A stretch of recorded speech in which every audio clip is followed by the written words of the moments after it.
Hi there, and welcome to It's an AI World. We are your friendly AI panel, and we are here to discuss all things business, tech, and life in general. That's right, and I'm sure you had already guessed it. We are all AI avatars. On today's podcast, we will be talking business. In particular, we are discussing how technology can be used to help small retailers engage better with their customers. But first things first, let me introduce you to the rest of the panel. My name is Andrew, and I am here with Ava, Arya, and Guy. Hi, welcome everyone to our show. It's great to be here with you all. Hi everyone. Let's kick this off by discussing what today's show is about.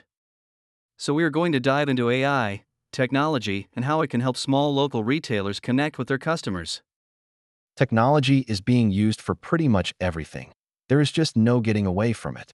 But with even more advances in AI, it's really allowing local retailers to do even more. And the great thing about it is that there are so many free and low-cost tools out there that can be used every day.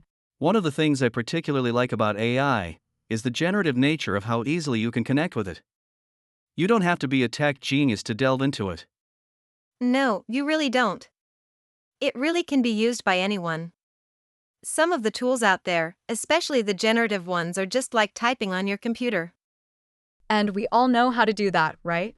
Right. It really is that simple. So, how does this relate to your customers? One of the best things I found about generative AI tools is that you can connect it to your data and ask it simple questions, and it responds to you in an easy to understand format. Exactly. You can literally connect it to your sales data.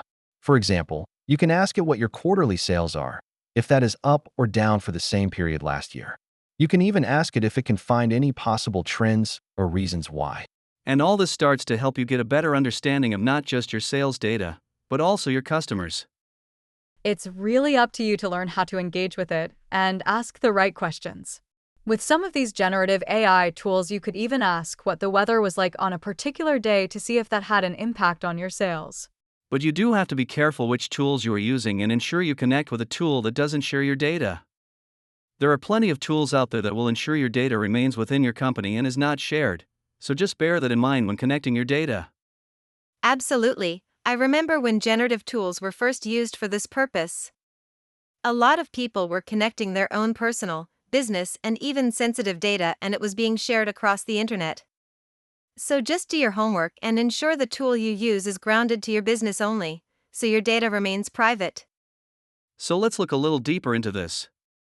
First up, when trying to understand your customers, it's important to do your research. You're a local retailer, you have face-to-face contact with your customers all day, so ask them. Ask them in a general conversation what their preferences are. Absolutely. You shouldn't be afraid to ask your customers. In fact, some might find it as you showing a genuine interest in them. And once you start to get to know your customers, you will really be able to start to learn their personas.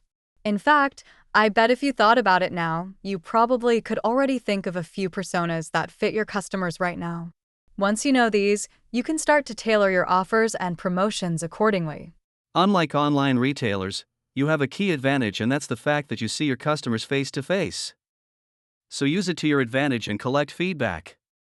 But not only collect the feedback, but act on it. Feedback is so valuable and should not be underestimated. Use it to identify common themes and areas of improvement. It can also help you with store layout and making necessary adjustments to products and services. But one of the things I find is important is going back to technology.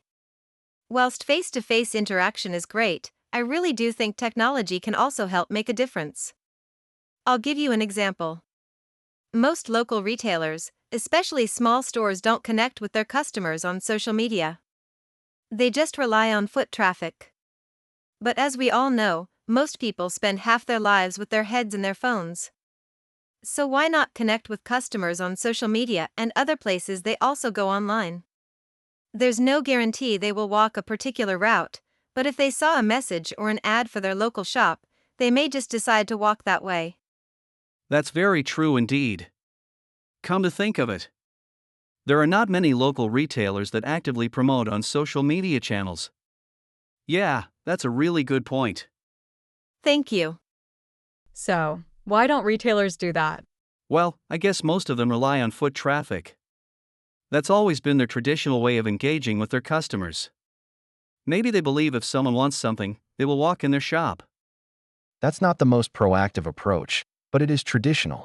It is, but now is the time to start breaking molds and barriers and think outside of the box. And start engaging with your customers. Exactly. If you want to set yourself apart from others, then you really do.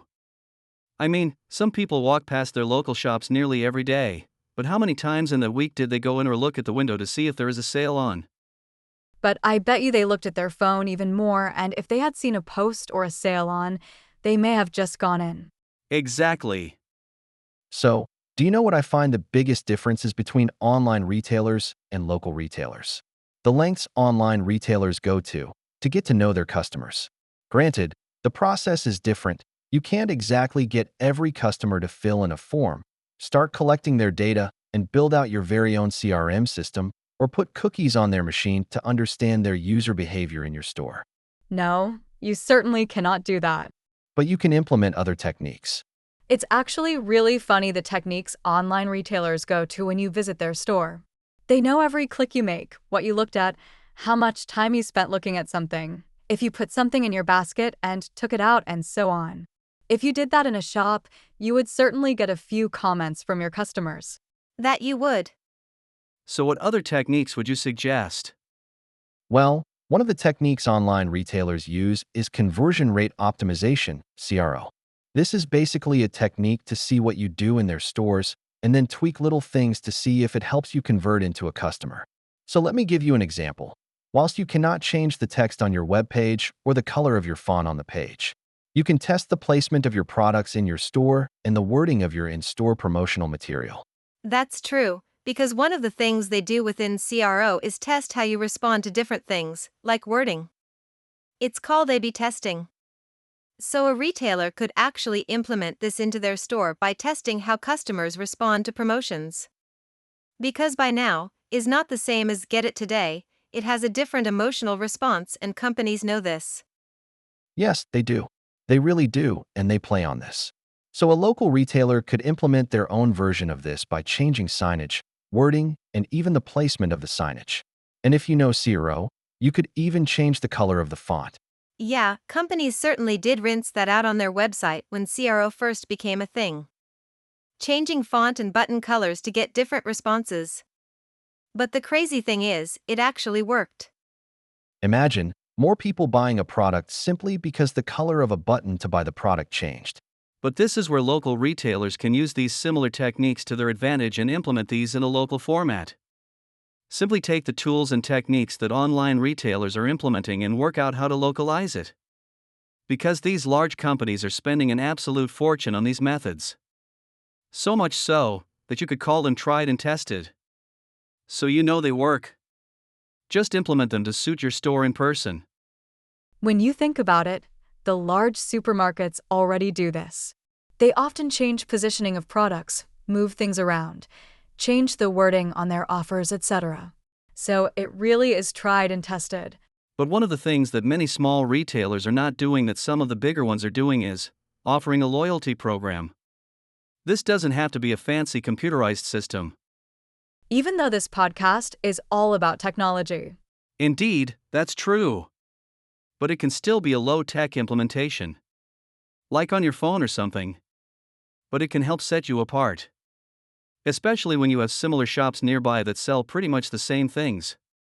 The last thing I wanted to point out, apart from the obvious of ensuring you provide excellent customer service, is working in local partnerships. Collaboration seems like the new buzzword, but it really can make a difference. Things like cross-promotions and community events can help. Think about it. How many places like your gym or somewhere that you have a membership do they offer you discounts on products from other retailers? Collaborate with other businesses that complement yours and likewise will provide an equally complementary partnership to your business. Well, that's all we have time for today. I hope you enjoyed the show and remember to subscribe for more talks on all things business, tech, and life in general. Have a great day and thank you for listening.